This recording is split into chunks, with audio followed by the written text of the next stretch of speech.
Parece que finalmente os lançamentos recentes da Televisa começaram a ser notados aqui no Brasil, seja com Se Nos Deixam ou Império de Mentiras. Então, que tal a gente falar daquilo que acaba de começar no México? Hoje, o Almanac Latino fala da nova temporada de novelas e as possibilidades dessas histórias passarem por aqui.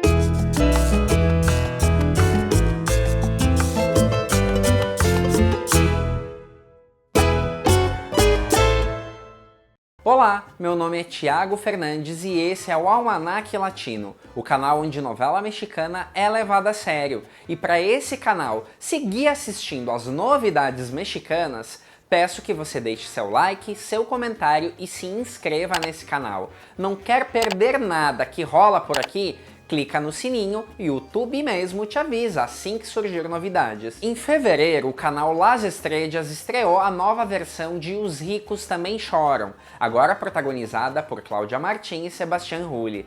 Nessa ocasião, eu usei a aba Comunidade aqui no canal para comentar algumas coisas da estreia e fiquei surpreso com o quanto o pessoal curtiu e comentou. E pensei, e que tal se rolasse um review sempre que tivessem estreias realmente interessantes no mundo das novelas? Hoje, segunda-feira, chegam duas novas novelas à grade mexicana. O Blim, um serviço de streaming da Televisa, fez uma pré-estreia com os capítulos de estreia na sexta-feira passada. Eu assisti e resolvi gravar um vídeo de primeiras impressões dessas histórias.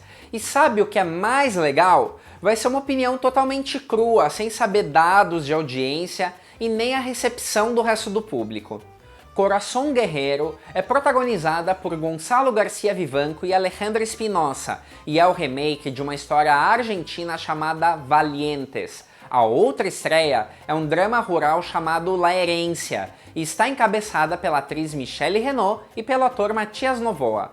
É o remake de Hijos del Monte, uma história chilena, mas a versão da Televisa está mais calcada na versão produzida pela Telemundo chamada Los Herederos del Monte. Embora tenham origens e enredos diferentes, a Televisa está estreando duas novelas com muitos pontos em comum no mesmo dia.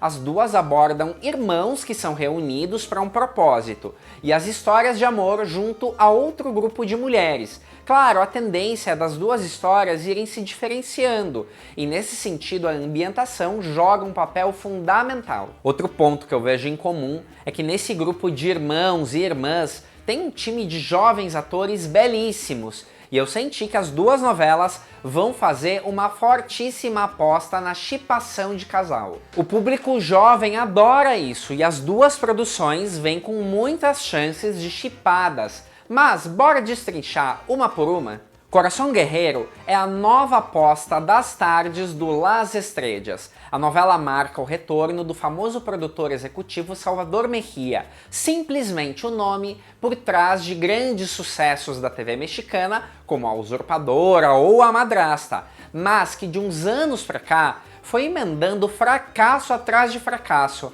até ir perdendo um pouco da relevância. Ele também chegou a perder a exclusividade com a Televisa e retorna agora com um projeto bem menor. Inclusive já não é no horário nobre onde ele fez história.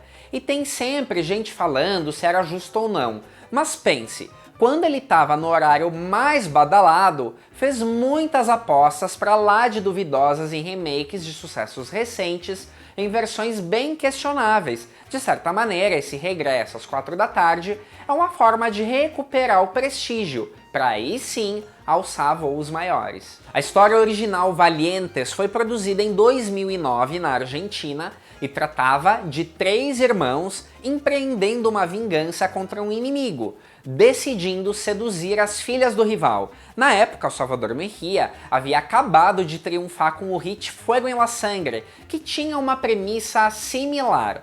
Desde então, algumas vezes até se especulou um remake dessa novela, que finalmente está acontecendo. Mas as duas histórias habitam universos bem diferentes, e com a devida distância, já está em tempo razoável para um remake. Salvador Mejía traz novidades na equipe de escritores. O problema é que se trata da autora Kátia Estrada, cujo currículo tem trabalhos bem fracos e questionáveis, como Bajo las Rendas del Amor ou Rafaela.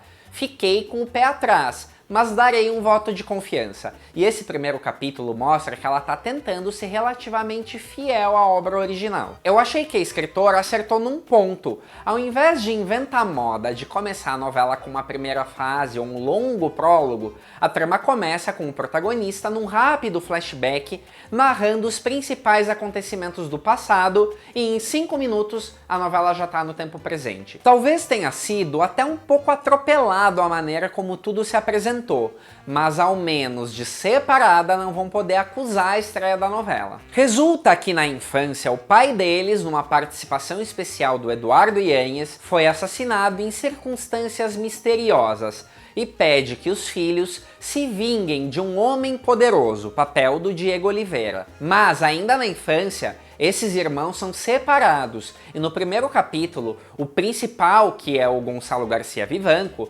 já consegue reunir os três para comprar uma propriedade em frente à casa desse inimigo, que vai ser transformada numa oficina mecânica. Mas estamos falando de uma novela do Salvador Mejía, então o circo é quase que uma obrigação. Um dos irmãos, interpretado por Cristian de la Campa, está vivendo numa condição de praticamente escravidão, nas mãos de um senhor velho. Ele, inclusive, em razão de tanta privação, tá até meio abobalhado. Digo, apesar da escravidão, ao que tudo indica, a mensalidade da academia tá em dia, porque o rapaz tá ultra sarado. Já o outro irmão é interpretado por Rodrigo Guerral, que ficou conhecido no remake de Rubi, e acaba de sair da prisão, mas apesar disso, a pomada no cabelo deixa um visual cuidadosamente rebelde. Na estreia também já conhecemos a mocinha, Mariluz, que é o lançamento da atriz Alejandra Espinosa como protagonista.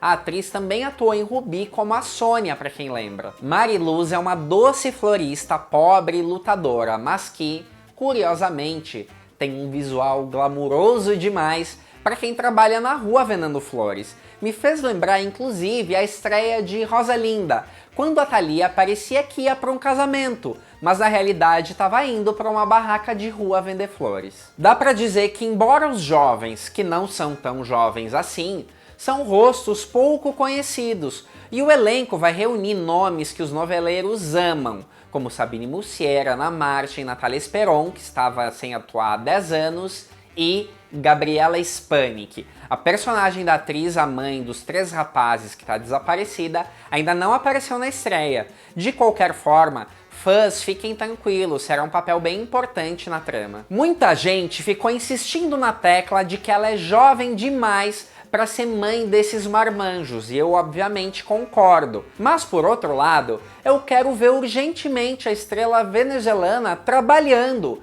Infelizmente já me resignei que para Televisa, Gabriela Spanik já não é mais considerada para protagonizar. Mas 1000 vezes isso do que fazendo um reality show de gosto duvidoso na Telemundo como La Casa de los Famosos. E La Herência?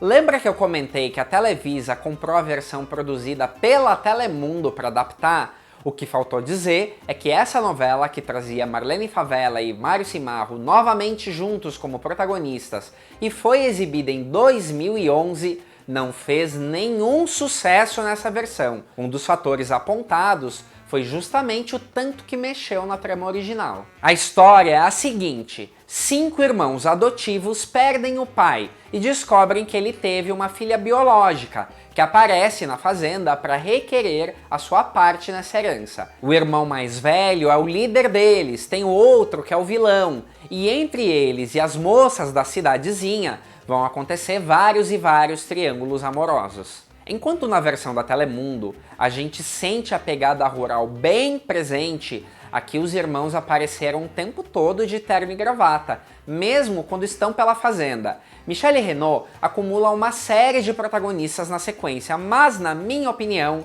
ela ainda não deslanchou, principalmente porque às vezes os produtores escolhem uns papéis que não são para ela. Ela combina muito mais fazendo o papel de jovem doce do que o de uma mulher ultra poderosa e forte, como insistem em forçar a barra. Já o galã é o lançamento de Matias Novoa como protagonista na Televisa. E gente, eu achei o ator um completo robô em cena.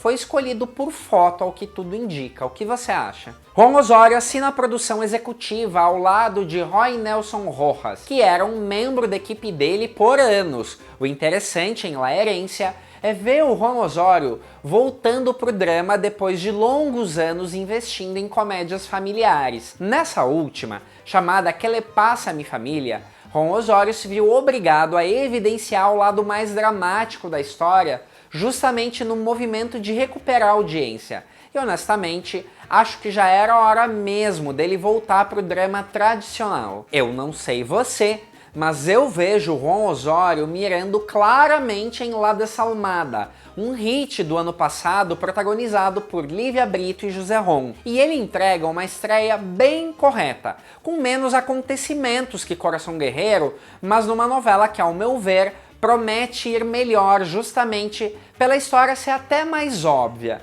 Será que vai dar certo? Na estreia de La Herencia, embora eu também tenha curtido, senti que perderam tempo apresentando cenas do cultivo de abacate, que é o negócio da família. A própria protagonista, Sarah, teve interações no trabalho do qual é despedida que eu nem sei se vão ter alguma função prática no resto da trama. Aliás, fico no aguardo de como será o encontro da Sarah com os irmãos Del Monte, se haverá química entre ela e o galã. No quesito produção, se nota que o Juan Osorio recebeu bem mais dinheiro que Salvador Mejía. Ambas corretas, mas La Herencia tem cenas visualmente muito mais deslumbrantes, principalmente na Fazenda. Quem mais assistiu essas pré-estreias? Deixe seu like, seu comentário e até o próximo Almanac Latino.